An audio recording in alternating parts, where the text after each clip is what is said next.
Hey everybody, it's Charlie from DM Sound, and today we've got the sound system demo on the 2023 BMW X1 and its 12-speaker Harman Kardon audio system. This is going to be an in-depth review. We're going to take a look at how the infotainment system works, take a look at audio inputs, adjustments, controls, speaker locations, then we're going to head out on the road and listen to these sample tracks at 70 miles per hour, and I'll give you my thoughts at the end. Now, if you don't care about any of this stuff at the beginning and you just want to hear the music, click ahead in the video. We've got chapters to get you right to the tunes. And I recommend listening with headphones so you can hear exactly what I hear in the driver's seat. Before we get started, let's hop out and take a look at it. Totally redone for 2023, the BMW X1. Looking pretty funky, being pretty tall, and not too long. There is a lot to like about this car, so if you do want to see more on it, check the link in the description. We're running a highway fuel economy test. We've got a good old DM review. And I can't remember if we had a first drive on this car. I don't think so. So all the links to those will be in the description below. Now, we always do these tests with lossless, uncompressed WAV files on a USB stick plugged directly into the system, and high-quality Roland binaural microphones in both of my ears, giving you the most realistic audio system demo on YouTube. We also do the test with the sound settings set to their factory defaults. So let's take a look at those now. The first BMW system I've used in a very long time to not have a rotary knob in the center, and I'll tell you what, I don't like that here in the X1. This screen is very far away. You can see sitting back against the seat, this is my arm at full extension as a 5'10" person. I gotta reach way forward to use this touchscreen. Other than that, it's featuring iDrive 8 and it works really well. It's just the fact you gotta get so far up here to use it. Over here on the media screen, let's go over to sound. And scrolling up, we're greeted with an enhanced sound. Very vague. It says your audio system's sound profile will be enhanced. And my question for you is, if it really is going to be that much better, why wouldn't that just be the standard tuning? So what I'm assuming is this is some sort of surround system. It's kind of a rebranding of the Logic 7 surround that Harman Kardon used to use. So let's turn it off and on.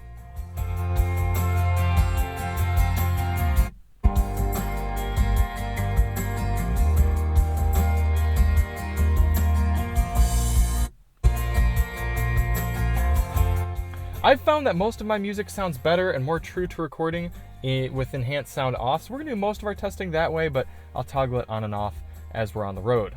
Then below that, you have adjustments for treble and bass. Let's go through those.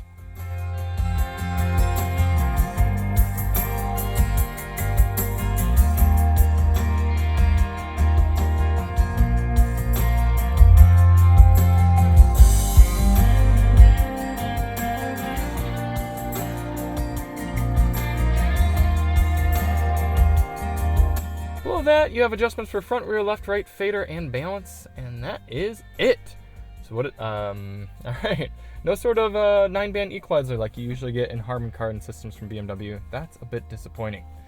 For audio controls in the new X1, you have a nice volume scroller here. You can sort of do it with your thumb finger like I like to do, or you can kind of one of your index fingers as well, back and forth. You can also push down on it to mute.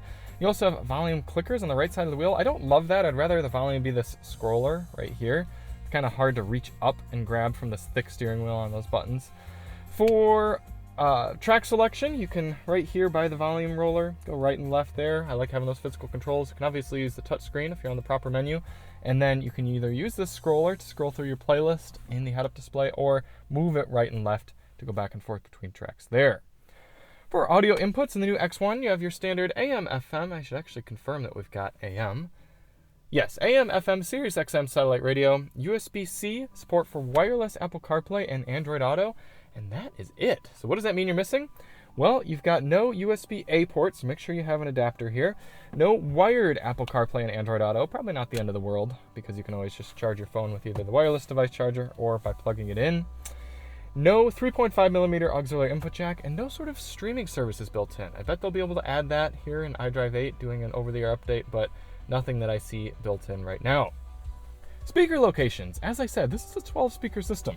Starting in the bottom left here, you've got a door mid-range 1, tweeter 2, 3-4 tweeter and mid-range up front, 5-6 on the other door. Under the driver and passenger seats in the front, subwoofers, so that's, let's see, 1, 2, 3, 4, 5, 6, 7, and 8. And then coming into the back, 9, 10, tweeter mid-range, and 11, 12 on the other side. Okay, I'm going to get this stuff put away, and we're going to head out on the road.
I am at least pleasantly surprised that I'm listening to a Harman Kardon system and a more affordable BMW product, and it sounds pretty decent. A lot of the Harman Kardons that I listen to in the 2 series, the 3 series, the 4 series, I'm kind of in a weird situation here. Sorry, always got to pay attention to traffic first. Let's see what this Corolla wants to do. Okay. They are way too strong in the mid ranges. They've got a strong hollowness. Even when you turn off the surround sound, they're harsh on your ears, and you're not getting anything in the low end. It's this very almost like bell curve style sound, and it doesn't sound good. It's harsh on your ears. This system, I'm not getting that. I'm liking the placement of the tweeters. It kind of sounds like it's coming off the windshield. That's pretty well done. They seem to have calmed down the center mid-range speaker there. The only thing that I'm missing is, I think, whatever they're doing with this mid-range speaker here and then the under-seat subwoofers, you're not getting enough of that high-end bass coming through to provide a satisfying sound. But I am curious how well the low bass is going to come through, which we'll find out here.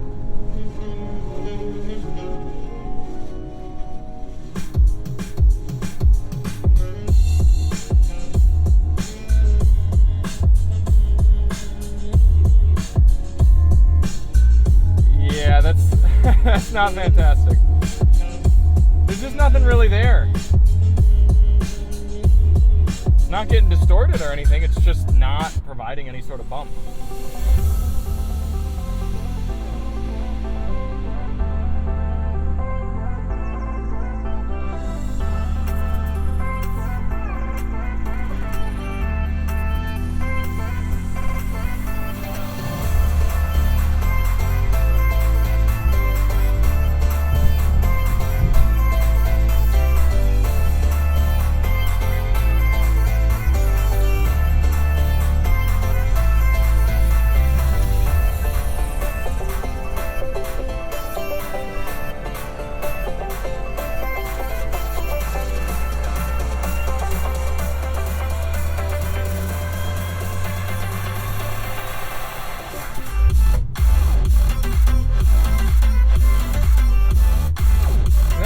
Okay, that's pretty filled out.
Wrapping up my thoughts on the 12-speaker Harman Kardon here in the BMW X1.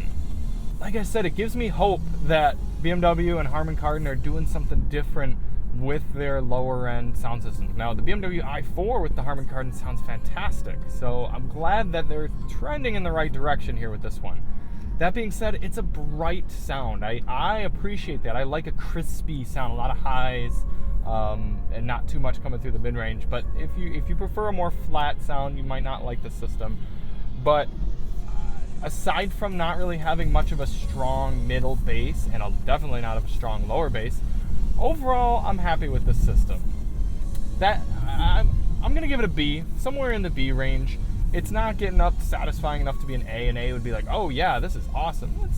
It's not, but it's pretty good and it's solid for this price point. I don't know. Anything under 50,000, it sounds fine enough. So thank you all so much for watching. If you do want to see more on the X1, check the link in the description, and we'll see you on the next one. I'm Charlie from Daily Motor, and as always, drive on.